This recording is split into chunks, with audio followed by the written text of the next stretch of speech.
Halo, bebuhan pengangguran angka 7 Mawarung Jablay. Bertemuan lagi dengan saya Bang Junet, manusia kurang kerjaan yang hobinya nonton film. Film kali ini bercerita tentang sebuah organisasi keadilan yang bertujuan membunuh para penjahat, pemerkosa, pembunuh, penculik yang tidak menerima hukuman sesuai kejahatan mereka. Ya, kalian tidak salah dengar, membunuh bukan menangkap. Bunuh dengan senyap tanpa bukti yang dilakukan seperti kecelakaan. Dan selanjutnya, mari kita mulai alur ceritanya. Are you wasting my time? Tell me how it works. Sit down. Quit jumps me.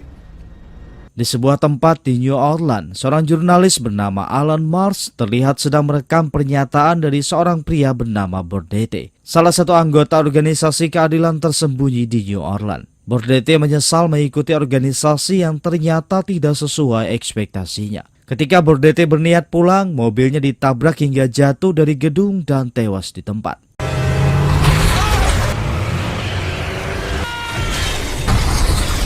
Sedangkan di sebuah bar di Hotel La Pite, sepasang kekasih, Will Gerald dan Laura, mereka merayakan hari jadi pernikahan. Dilihat dari manapun, mereka berdua ini adalah pasangan yang sangat sempurna. Tiba-tiba berita mengabarkan tentang kematian Burdette yang dinyatakan sebagai kasus bunuh diri terjun dari atas gedung dengan mobilnya. Di sana juga ada Jimmy, seorang teman, lebih tepatnya sahabat dekat Will. Mereka juga satu pekerjaan sebagai guru SMP. They were supposed to be in detention. I love my students. Of course you do. Malam harinya, di tempat tidur paduan asmara, Will memberikan hadiah kalung untuk Laura. Sebagai seorang wanita yang merasa dihargai pasangannya, tentu saja Laura merasa bahagia. Pagi harinya, seperti rutinitasnya, Will pergi mengajar di sekolahnya. Di sana juga ada Jimmy, ya karena mereka memang satu profesi. Tidak ada satu orang murid pun yang diperbolehkan membawa ponsel mereka ke dalam kelas. Semuanya ditinggalkan ke tempat penyimpanan. Will mengajarkan mereka mengekspresikan perasaan marah dengan menulis tanpa menggunakan tinju. Edwin, salah satu murid, ia langsung menerapkan apa yang diajarkan Will, mengekspresikan ketidaksukaannya kepada Will dengan menulisnya. Sedangkan Laura, ia adalah seorang seniman yang cukup mahir memainkan viola. Hari itu ia memainkan viola dengan orkestra dengan suasana hati yang senang. Will dan Jimmy mengikuti kontes bermain catur setelah selesai mengajar. Mereka bermain dengan gembira seperti tanpa beban. Tapi tanpa Will ketahui, suasana itu adalah ketenangan sebelum bencana. Malam itu setelah Laura selesai latihan musiknya, ia pulang sendiri naik mobil. Dan tiba-tiba, seorang pria parubaya menggunakan pistol memecahkan kaca mobil Laura.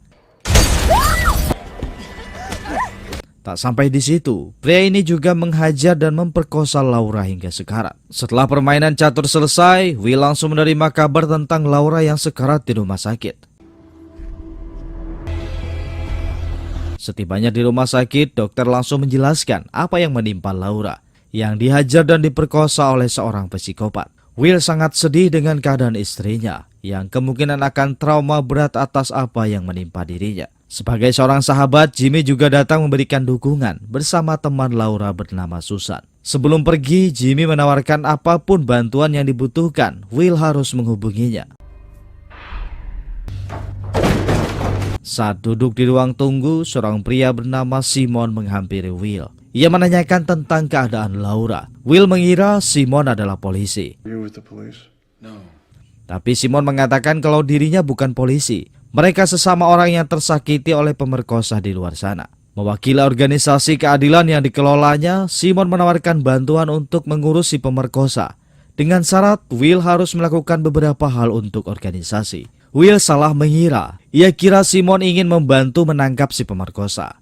Tapi ternyata Simon ingin membunuh penjahat tersebut. Will tidak mau, cara itu tidak sesuai hukum. Simon menjelaskan negara tidak akan bisa memberi hukuman setimpal. Paling lama hanya 11 bulan penjara. Itu pun harus melalui banyak persidangan yang mungkin berlangsung selama 6 bulan. Laura akan selalu bertatap muka dengan pelaku. Itu sangat berbahaya bagi kejiwaannya. Setelah pertimbangan penuh keraguan, Will akhirnya memutuskan setuju. Mereka sepakat setelah si pemerkosa disingkirkan, Will harus melakukan sesuatu untuk organisasi. Juga pembicaraan mereka sekarang dianggap tidak pernah ada. tidak boleh dikatakan kepada siapapun. Setelahnya, Will kembali ke ruang rawat. Ia menatap Laura dengan penuh kasih sayang. Ia kembali meyakinkan hatinya bahwa apa yang ia lakukan adalah benar. Lanjut, Will membeli 2 coklat di mesin penjual digital sesuai dengan instruksi Simon untuk mengonfirmasi lebih lanjut bahwa dirinya telah sepenuhnya yakin dengan keputusannya.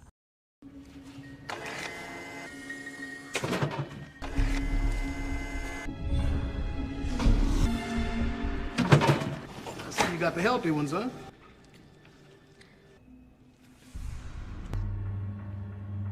Malam harinya, pria parubaya si pemerkosa Laura terlihat pulang ke rumahnya dalam keadaan mabuk. Sambil memandangi kalung milik Laura yang ia curi, tiba-tiba seorang pemuda memasuki rumah si pemerkosa dengan senjata di tangannya. Pemuda ini juga mengalami hal yang sama seperti Will.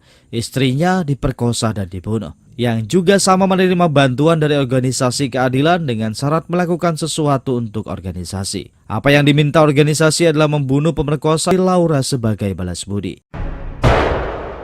Setelah bunyi tembakan itu, si pemerkosa telah terbunuh. A hungry rabbit jumped. Esok harinya, Will dibangunkan seseorang yang mengaku sebagai petugas asuransi. Orang ini menyerahkan sebuah amplop. Setelah membukanya, Will sangat kaget. Yang ada di dalam adalah foto pemerkosa Laura tewas bersimbah darah bersama dengan kalung Laura. Sebagai bukti kalau pelaku telah dilenyapkan, Will langsung memberitahu istrinya kalau si pelaku telah ditemukan tewas bunuh diri. Committed suicide. 1 minggu kemudian, Laura sudah boleh pulang. Tapi trauma itu belum menghilang meski si pemerkosa telah mati. Saking traumanya, Laura meminta Will membeli gembok pintu baru dan memasang teralis di jendela. 3 minggu kemudian, hari-hari berjalan mulai membaik. Trauma Laura sudah mulai berkurang seiring dengan pulihnya luka-luka. Tiba-tiba, Laura mengatakan ingin membeli pistol. Will tidak bisa melarangnya. I want to buy a gun.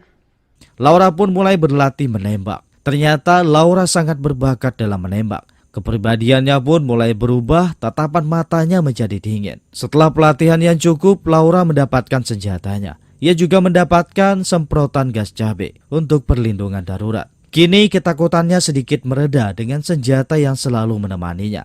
Mereka bermain biliar dengan canda tawa bahagia, seakan kejadian yang telah lalu tidak pernah terjadi. Tiba-tiba telepon Will berdering. Itu adalah Simon meminta Will keluar untuk bicara.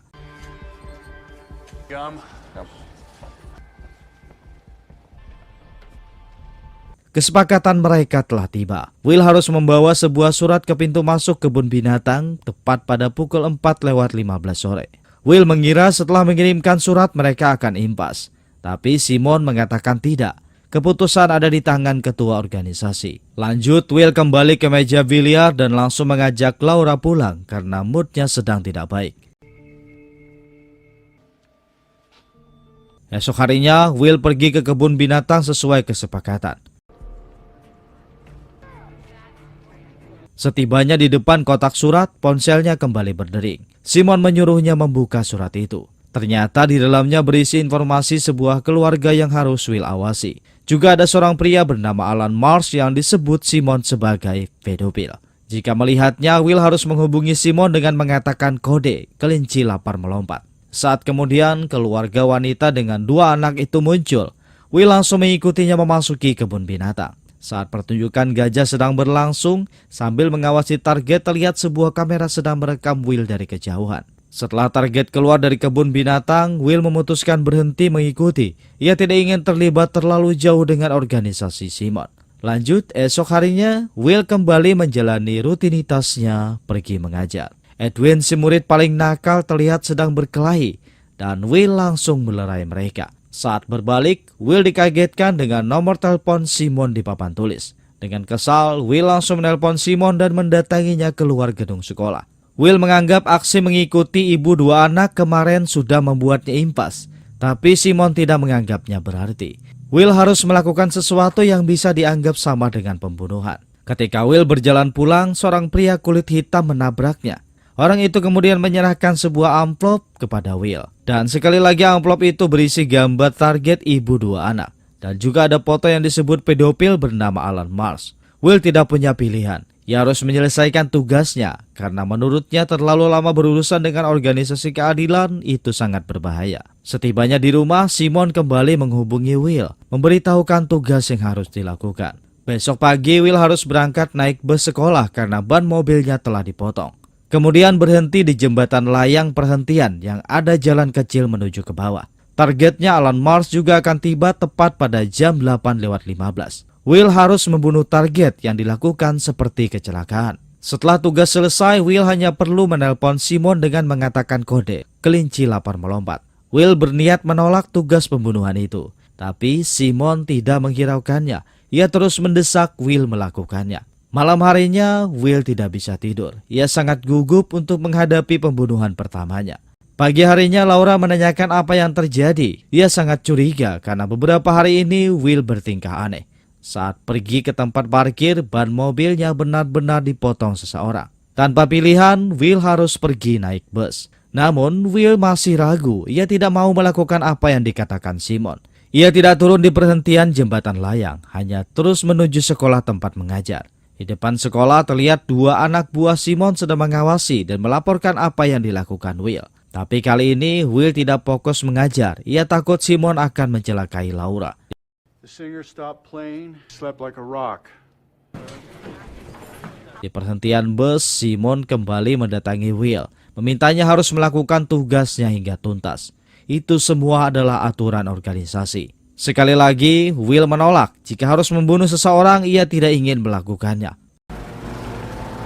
Malam harinya, saat makan malam bersama, Laura mulai menanyakan kenapa ban mobilnya dipotong orang. Kenapa Will terus bersikap aneh seperti menyembunyikan sesuatu? Sebelum Will menjelaskan semuanya, Simon tiba-tiba muncul menyapa Will. Ia memperkenalkan diri sebagai sesama guru yang dulu pernah satu tempat mengajar dengan Will. Apa yang dilakukan Simon seperti sebuah peringatan. Jika Will tidak melakukannya, kebersamaannya dengan Laura akan berakhir. Will yang sudah tidak tahan langsung mengusir Simon secara halus dengan mengatakan kalau mereka ingin menghabiskan waktu berdua. Simon tidak marah, ia hanya tersenyum. Sebelum pergi, Simon meninggalkan kartu namanya di atas meja.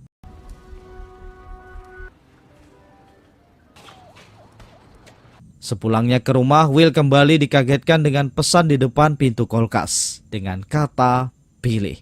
Will segera memeriksa setiap ruangan di apartemen, namun ia tidak menemukan siapapun. Lanjut, Will mengatakan kepada Laura, ia akan turun sebentar mengambil sesuatu yang tertinggal di mobil. Setelah memasuki mobil, Will langsung menghubungi Simon, meminta Simon untuk menjauhi istrinya. Tiba-tiba, seorang penghuni apartemen lainnya memberitahu Will kalau ban mobilnya telah dipotong. Man, sorry. Saat kembali ke apartemennya, pintu apartemen itu terbuka. Dengan gugup, Will segera menerobos masuk. Namun, tidak ada yang terjadi pada Laura. Anehnya, sekali lagi Will menemukan kata pilih di pintu kulkasnya. Kali ini Will benar-benar takut, ia harus melakukannya. Ia benar-benar harus memilih melakukan tugas organisasi untuk keselamatan Laura. Esok harinya, tanpa banyak pikir, Will pergi menggunakan bus yang sama. Kali ini ia meyakinkan diri keluar di perhentian jembatan layang menunggu kedatangan target.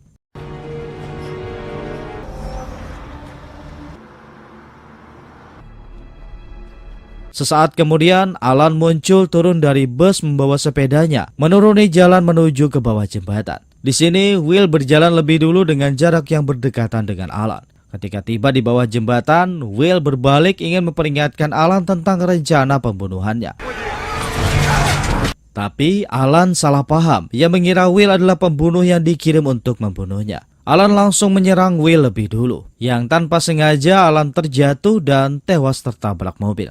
Will yang dalam keadaan panik dengan cepat meninggalkan tempat itu, naik bus menuju sekolah. Sedangkan di parkiran apartemen, Laura terlihat sedang mengurus pergantian ban mobil milik Will yang dipotong. Dengan penasaran, Laura memeriksa mobil itu. Tiba-tiba, tanpa sengaja Laura menemukan kalung miliknya yang dicuri pemerkosa. Laura mulai curiga, kenapa kalungnya ada pada Will? Apakah Will yang membunuh si pemerkosa? Kembali ke Will yang telah tiba di sekolah. Simon kembali menghubunginya mengucapkan selamat. Karena tugas sudah selesai, Will bisa menikmati hidup bebas bersama Laura. Namun sekali lagi, Edwin si murid nakal kembali berulah mendorong teman sekelasnya.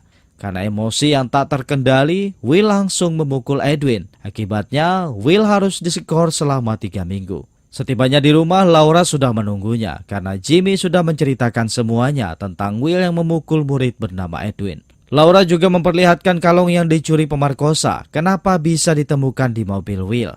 Will tidak bisa menjawab pertanyaan Laura. Ia hanya menjelaskan kalau ia tidak bisa mengatakannya. Hanya itu. Laura yang kesal langsung meninggalkan Will sendiri. Tiba-tiba, 2 detektif mendatangi dan menangkap Will dengan tuduhan pembunuhan Alan Mars. Saat itu juga, Will langsung dibawa ke ruang interogasi. Tapi Will selalu menyangkal tuduhan itu. Ia tidak mau mengakuinya. Detektif Green kemudian memperlihatkan rekaman CCTV yang merekam saat Will turun di perhentian jembatan layang dan menuruni jalan ke bawah jembatan. Lanjut, Alan Mars juga muncul turun ke bawah. Dan sesaat kemudian, tepat setelah kematian Alan Mars, Will kembali terlihat naik ke atas dan pergi naik bus dengan tergesa-gesa. Detektif Green juga memperlihatkan rekaman ponsel milik Alan Mars yang merekam Will di kebun binatang sedang mengikuti 1 ibu 2 anak. Will tidak lagi membantah, ia hanya bisa mengatakan meminta pengacara untuknya. He's a journalist? Will. I want a lawyer. Setelah 2 detektif keluar, Letnan Durgan segera menanyakan hasil interogasi. Detektif Green langsung menjelaskan kalau tuduhan mereka memiliki 2 bukti rekaman kuat yang membuktikan kalau Will berada di tempat kejadian. Mereka hanya menunggu pengakuan Will dan semuanya akan beres. Saat itu juga Letnan Durgan mengajukan diri melakukan pemeriksaan lebih lanjut. Di ruang interogasi, Letnan Durgan langsung memperkenalkan diri, kemudian mengajukan beberapa pertanyaan, seperti hari setelah Senin. Day after Monday is, my favorite color is, if a baby is unhappy. Pertanyaan ini yang seharusnya ditanyakan untuk anak SD, membuat Will bingung, tapi ia hanya menjawab semuanya. Dan tiba di pertanyaan terakhir yang membuat Will terkejut. Kelinci lapar. Will segera menjawabnya, melompat. Jumps. Itu adalah kata kunci organisasi keadilan, kelinci lapar melompat. Anehnya, Letnan Durgan langsung melepaskan borgol di tangan Will dan memberikan tanda pengenal. Lanjut menyuruh Will segera pergi dari kantor polisi lewat pintu belakang. Jika Will tidak pergi sekarang, ia pasti akan terbunuh. Karena tidak punya pilihan, Will langsung menyelinap pergi meninggalkan kantor polisi.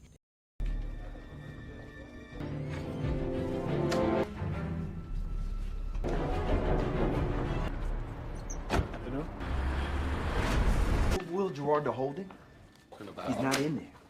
Tempat latihan teater musik, Laura sedikit curhat kepada temannya Susan tentang anehnya kelakuan Will beberapa minggu terakhir. Susan beranggapan kemungkinan Will selingkuh, tapi Laura tidak mempercayainya.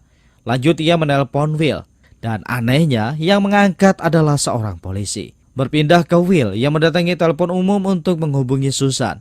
Ia meminta Susan memberitahu Laura, ia akan menemuinya di tempat teater musik besok setelah selesai latihan. Ketika melihat mobil patroli polisi, Will bergegas pergi ke sekolah tempatnya mengajar. Di sini, ia mencari tahu siapa sebenarnya Alan Mars. Dan ternyata, Alan Mars adalah seorang jurnalis terkenal dengan banyak penghargaan. Hal terakhir yang dilakukan Alan adalah menyelidiki tentang informasi organisasi keadilan. Tiba-tiba, terdengar suara berisik dari luar. Ternyata itu adalah Edwin dan 2 temannya sedang mencoret dinding sekolah. Will langsung menegur mereka. Tetapi Edwin malah mengejek Will yang baru ditangkap polisi karena memukul anak-anak. Dengan santai, Will mengatakan kalau ia ditangkap karena pembunuhan tingkat 1. Edwin langsung memucat, ia takut. Ia berjanji tidak akan pernah mengatakan kepada siapapun tentang melihat Will di sekolah. Lanjut, Will membongkar lemari penyitaan sekolah. Ia mengambil 2 ponsel dari sana. Malam itu, Will beristirahat di ruang guru sambil memikirkan rencana. Bagaimana cara mengungkap tentang keberadaan organisasi keadilan yang mengejarnya kepada publik. Bagaimana cara membuktikan kalau dirinya tidak bersalah atas pembunuhan Alan Mars. Esok harinya, seperti yang Will katakan, ia mendatangi Laura di tempat teater musik.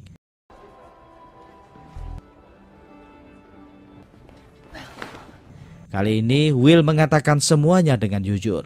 Tentang dirinya bekerja sama dengan sebuah organisasi keadilan yang membantunya membunuh si pemerkosa.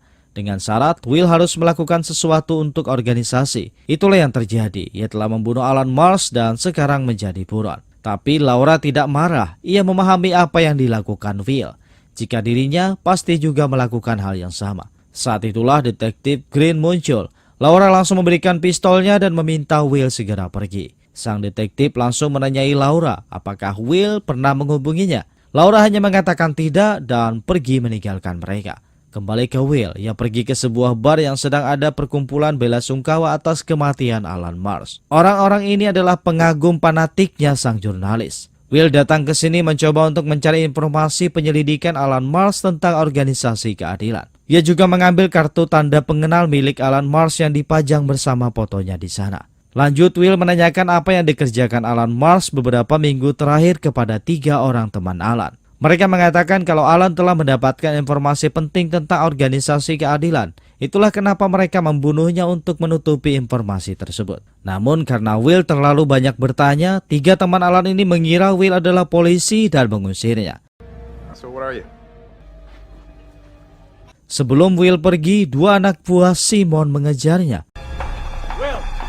Simon mencoba membujuk Will untuk bicara, namun Will tidak peduli. Ia terus berlari dan menuruni jembatan layang dengan bergelantungan.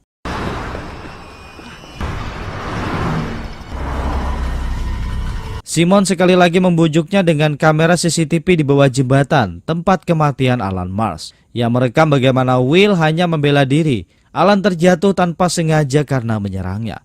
Tapi Will tidak terpancing. Ia terus berusaha turun untuk melarikan diri. 2 anak buah Simon juga terus mengejar sambil menembakinya. Dan sial bagi Simon, dalam pengejaran itu 1 anak buahnya tewas tertabrak mobil. Sedangkan Will berhasil lolos tanpa cedera. Di teater musik, saat Laura akan pulang, seorang detektif bernama Sim memintanya ikut.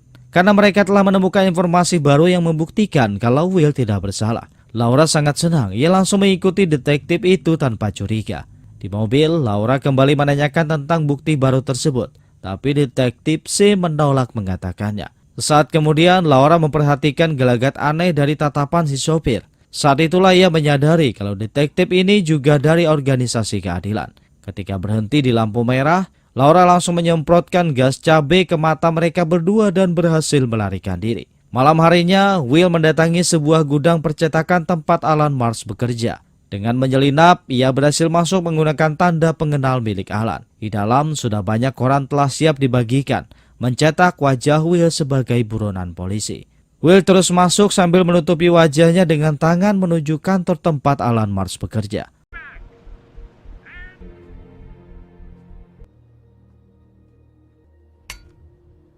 Saat Will bersiap memeriksa meja kerja itu, seorang karyawan wanita menanyakan tentang huruf kapital dalam penulisan. Will yang memang seorang guru menjelaskannya dengan benar. Lanjut, Will dengan cepat memeriksa meja itu. Dan benar saja, ia menemukan banyak informasi tentang organisasi keadilan. Ia juga menemukan catatan tentang sebuah tempat yang sering didatangi Alan. Sedangkan karyawan wanita itu melapor kepada keamanan kalau ada seseorang di meja bekas Alan Mars bekerja. Will yang berhasil keluar dari percetakan bersiap pergi. Tapi kembali lagi mobil patroli muncul. Ia terpaksa masuk ke sebuah hotel mewah. Tapi si jenius Will sangat pintar. Ia memasuki ruang penitipan mantel dan menemukan mantel berisi kartu parkir dan sedikit uang. Will langsung memakai mantel itu dan pergi keluar. Menyerahkan kartu parkir juga sedikit uang tip kepada juru parkir. Dan sekarang ia telah memiliki mobil baru. Setelah tiba di tempat jalan yang sepi, Will berhenti. Ia langsung memeriksa catatan milik Alan Mars. Di sini Will memutuskan mendatangi tempat perhentian truk Paris, tempat yang sering didatangi Alan Mars. Setibanya di tempat yang dituju, Will memperlihatkan foto identitas Alan Mars. Penjaga itu mengatakan kalau ia mengenalnya. Bahkan Alan memiliki sebuah perahu di tempat penyimpanan. Will langsung beralasan jika Alan berhutang kepadanya. Ia ingin mengambil sesuatu di tempat penyimpanan Alan sebagai pembayaran hutang. Tentu saja dengan sedikit uang keramah tamahan. Penjaga itu langsung mengatakan kalau ada orang mabuk yang menabrak tempat penyimpanan milik Alan. Tanpa menunda lagi, Will segera menabrak pintu tempat penyimpanan itu dengan mobilnya. Di dalam ada sebuah perahu kecil. Will segera memeriksa perahu itu dengan teliti, mencari sesuatu yang mungkin disembunyikan di sana. Sedangkan di tempat perhentian malam itu petugas pengantar koran datang menyerahkan koran yang terpampang wajah Will sebagai buronan. Penjaga itu langsung mengenalinya. Ia segera menghubungi polisi melaporkan keberadaan Will. Tapi Will sudah menemukan apa yang ia cari. Sebuah kotak penyimpanan yang berisi banyak rekaman video milik Alan. Will yang menyadari kedatangan polisi langsung tancap gas. Polisi yang melihat mobil Will melarikan diri langsung mengejarnya.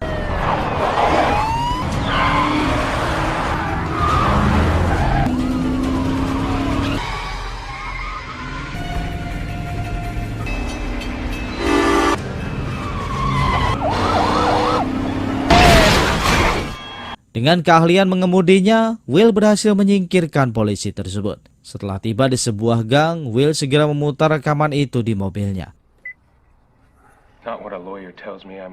Dan itu adalah rekaman pengakuan dari salah satu anggota organisasi keadilan bernama Bordete yang menyesal telah memasuki organisasi. Niat awalnya ingin menegakkan keadilan untuk korban pemerkosaan dan pembunuhan. Namun ambisi Simon terlalu brutal. Tidak peduli benar atau salah, ia akan membunuh siapapun yang menghalanginya. Untuk menjaga kerahasiaan organisasi, Simon memperalat beberapa orang keluarga korban, membuat mereka berhutang budi seperti Will, yang kemudian memerintahkan mereka melakukan pembunuhan untuk organisasi sebagai balas budi. Lanjut, Will memeriksa semua foto yang dikumpulkan Alan. Tiba-tiba ia menemukan foto Jimmy bersama Simon. Ternyata Jimmy adalah salah satu anggota organisasi tersebut. Saat itu juga, Will langsung mendatangi Jimmy. Ia sangat marah, semua yang terjadi padanya pastilah ulah Jimmy, yang menyarankan Simon mendekatinya, menawarkan bantuan menyingkirkan si pemerkosa. Jimmy tidak membantah, ia mengakuinya. Ia sudah bergabung dari 15 tahun yang lalu setelah adiknya terbunuh. Ia juga yang menghubungi Letnan Durgan memintanya membebaskan Will. Tapi yang menjebak Will atas pembunuhan Alan Marsh itu murni ulah dari Simon. Sebenarnya ada rekaman CCTV di bawah jembatan yang bisa membuktikan bahwa Will tidak bersalah. Tapi rekaman itu ada di tangan Simon. Setelah mendapatkan semua informasi yang diinginkan, Will segera pergi. Namun ada sebuah mobil yang mengikutinya. Saat Will berhenti di sebuah gang, mobil yang mengikuti juga berhenti. Sedangkan Will, ia tidak menyadarinya. Tiba-tiba, seorang pria tua langsung menodongkan senjata sambil menuduhnya sebagai pedofil. Will mengecoh pria tua itu dengan menyebut kode organisasi, kelinci lapar melompat. Pria itu langsung bingung. Will mengambil kesempatan menghajar si pria tua tersebut.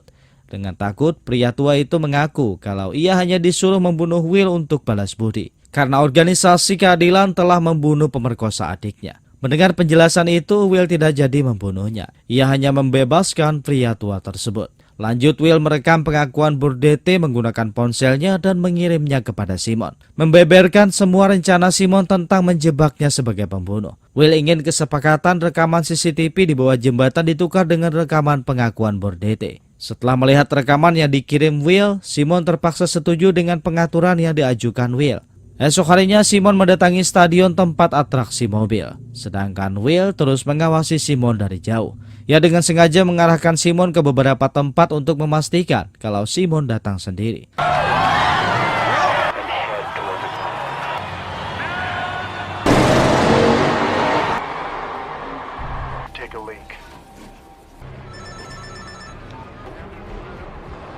Sedangkan Jimmy yang mendatangi Susan untuk menanyakan di mana Laura bersembunyi dengan alasan menyampaikan pesan dari Will. Tanpa curiga, Susan memberitahu tempat Laura bersembunyi di Hotel Lapite. Jimmy langsung mendatangi hotel tempat Laura menginap tersebut. Dan ternyata Jimmy datang untuk menculik Laura. Kembali ke Simon, setelah memastikan Laura berhasil diculik, ia memperlihatkan foto Laura dengan todongan pistol di kepalanya kepada Will. Sekarang Simon yang mengendalikan situasi. Ia menyuruh Will mengikutinya ke mall terbengkalai untuk melanjutkan transaksi mereka. Setibanya di mall terbengkalai ini, Simon langsung mengambil rekaman pengakuan Bordete. Melihat Laura yang terikat dengan todongan pistol di kepalanya, Will hanya bisa memohon agar Laura dibebaskan. Tetapi Simon tidak ingin saksi hidup yang mengetahui tentang organisasi keadilan.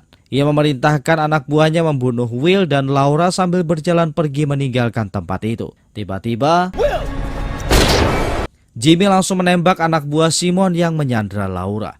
Melihat ada kesempatan, Will juga langsung mendorong anak buah Simon ke lantai bawah dan berhasil membunuh anak buah Simon itu dengan menusukkan pecahan kaca di lehernya. Sayangnya, Jimmy tertembak di lengannya. Simon menanyakan kepada Jimmy kenapa ia berkhianat.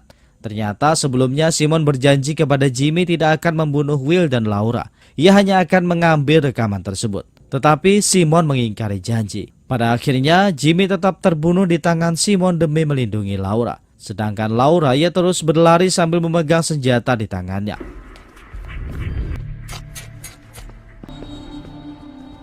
Setelah berhasil melepas plester yang mengikat tangannya, Laura mencoba menyelinap untuk mendatangi Will. Akan tetapi Simon berhasil menemukan Laura dan menyergapnya. Saat itulah Will muncul menabrak Simon dan berhasil menjatuhkan senjatanya. Seperti orang kesetanan, Will terus menghajar Simon. Tapi Laura segera bangun meminta Will berhenti. Ia tidak ingin Will menjadi seorang pembunuh. Merasa ada kesempatan, Simon melawan balik dan berhasil menyeret Will terjun bersama ke lantai bawah. Sialnya, Simon berhasil bangkit lebih dulu mengambil senjata di dekat mereka. Ia langsung menodongkan senjata itu bersiap membunuh Will. Ternyata Laura lebih dulu menembak Simon dengan 3 tembakan. Simon tewas di tempat. Saat itulah Letnan Durgan muncul. Will sangat takut, ia pasrah karena mengetahui Letnan Durgan merupakan salah satu anggota organisasi. Tetapi nyatanya sang Letnan tidak berniat membunuh Will. Ia malah menawarkan bantuan membereskan kekacauan di sana. Meminta Will tidak mengatakan kepada siapapun tentang apa yang terjadi di sana. Anggap saja Will dan Laura tidak pernah berada di sana. Letnan Durgan mengarang cerita palsu yang akan diungkapkan ke publik. Simon dan Jimmy saling bunuh dan tewas bersama dalam pertempuran. Sebelum pergi, Letnan Durgan kembali menawari Will bergabung di organisasinya. Tapi Will menolak, ia memilih hidup normal bersama istrinya. Ternyata Letnan Durgan adalah sang pemimpin organisasi keadilan. Ia sebenarnya mengelola semuanya dengan benar, menghukum para penjahat sesuai dengan kejahatan mereka. Tapi Simon telah melakukan perbuatan yang menyimpang, sehingga membuatnya pantas untuk disingkirkan. Esok harinya, berita mengabarkan persis seperti apa yang dikatakan sang letnan. Kasus itu ditutup karena semua tersangka tewas, tidak ada yang disalahkan. Sedangkan Will, statusnya sebagai guru telah dipulihkan. Semua tuduhan atas dirinya telah dicabut. Kematian Alan Mars dinyatakan sebagai pembelaan diri. Karena rekaman CCTV di bawah jembatan memperlihatkan Alan yang menyerang Will lebih dulu. 1 minggu kemudian terlihat Will mendatangi kantor polisi untuk menyerahkan informasi tentang organisasi keadilan yang ia dapat dari rekaman Alan Mars. Setelah mendapatkan rekaman itu, sang polisi mengatakan kode kelinci lapar melompat. Dan ternyata polisi itu juga salah satu anggota organisasi keadilan. Dan selanjutnya film pun berakhir. Saya ucapkan terima kasih Gasan Babuhan Pian yang masih setia menonton video editan saya yang seadanya ini. Sudi kiranya kalian subscribe dan tekan tombol lonceng agar mendapatkan pemberitahuan ketika video baru diupload di channel ini. Jadi tetap stay di channel Bang Junet.